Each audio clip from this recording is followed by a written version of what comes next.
रिश्तों को वक्त देना जरूरी है, क्योंकि गुजरा हुआ वक्त कभी वापस नहीं आता। हम सबकी जिंदगी में एक कल होता है।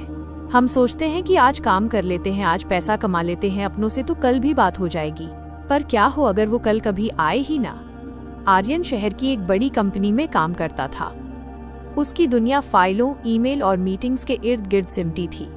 गांव में उसके पिता, जिन्हें सब मास्टर जी कहते थे, अकेले रहते थे। माँ के जाने के बाद मास्टर जी की पूरी दुनिया आर्यन ही था।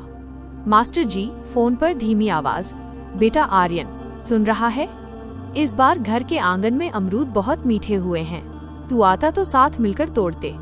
आर्यन जल्दबाजी में, पापा आप भी ना, इन छोटी बातों के लिए फोन कर देते हैं। यहाँ हजारों की डील चल रही है, अगले महीने पक्का आऊंगा, तब खा लेंगे अमरूद, अभी रखता हूँ। एक महीना बीता, फिर दूसरा। हर बार आर्यन का अगला हफ्ता काम की भेंट चढ़ जाता। मास्टर जी कभी शिकायत नहीं करते थे, बस इंतजार करते थे। एक दिन शाम को मास्टर जी ने फिर फोन किया। उनकी आवाज में इस बार एक अजीब सी आस थी। मास्टर जी, बेटा शहर में वो बड़ा मेला लगा है ना, मेरा मन है कि मैं आ जाऊं, साथ में घूमेंगे, तू मुझे अपना ऑफिस भी दिखाना, और देख मैं तेरे लिए तेरी पसंद की कचौरियां भी बनवा कर लाऊंगा। आर्यन चिड़चिड़ाहट के साथ, पापा आप समझेंगे नहीं, शहर में बहुत भीड़ है, आप परेशान हो जाएंगे, और मेरे पास आपको घुमाने का टाइम बिल्कुल नहीं है। मैं खुद अगले शनिवार घर आ रहा हूँ ना, बस तब बैठेंगे, अभी मैं बहुत बिजी हूँ, प्लीज। शनिवार भी आ गया। आर्यन ने तैयारी की थी कि वो घर जाएगा, लेकिन अचानक बॉस ने एक अर्जेंट कॉन्फ्रेंस रख दी। आर्यन ने सोचा, पापा को फोन करके क्या बताऊं, वो उदास हो जाएंगे। कल सुबह सीधा सरप्राइज देने पहुंच जाऊंगा। एक रात की ही तो बात है, पर वो रात आर्यन की जिंदगी की सबसे लंबी रात होने वाली थी। रात के 2 बजे आर्यन के फोन की घंटी बजी। गांव के पड़ोसी का फोन था। पड़ोसी, घबराती आवाज, आर्यन जल्दी गांव आजा भाई, मास्टर जी को दिल का दौरा पड़ा है, हम उन्हें अस्पताल ले जा रहे थे। पर आर्यन हैरानी में, पर क्या हुआ पापा को? बोलो। पड़ोसी, भारी आवाज, वो नहीं रहे आर्यन, वो चले गए। आर्यन जब गांव पहुंचा तो सब कुछ वैसा ही था। वही अमरूद का पेड़, वही मिट्टी की खुशबू। बस घर के बरामदे में सफेद चादर में लिपटे मास्टर जी खामोश सो रहे थे। आर्यन के कदम सुन्न पड़ गए थे। वो उनके कमरे में गया। वहां मेज पर एक झोला रखा था।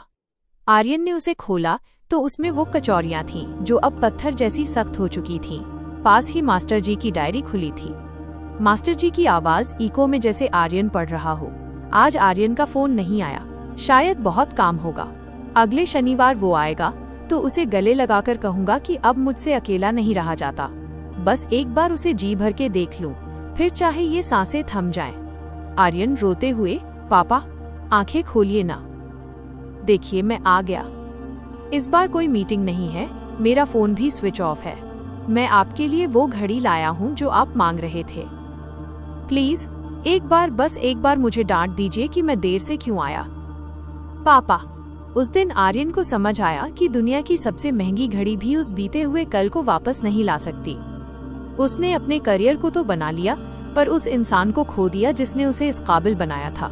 दोस्तों, काम कभी खत्म नहीं होगा, टारगेट हमेशा रहेंगे, पैसा हमेशा आता जाता रहेगा, पर आपके माता पिता, आपके अपने, वो हमेशा नहीं रहेंगे।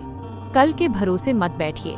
आज इसी वक्त उन्हें फोन कीजिए, उनसे मिलिए, क्योंकि रिश्तों में देर हो जाना सबसे बड़ा पछतावा बन जाता है। बुलंदियों को छूकर भी मैंने बस इतना ही जाना है कि घर की कच्ची दहलीज पर ही असली ठिकाना है। दौड़ती हुई जिंदगी में हम गैरों से तो जीत गए, पर अपनों को ही पीछे छोड़ आए। ये कैसा जमाना है।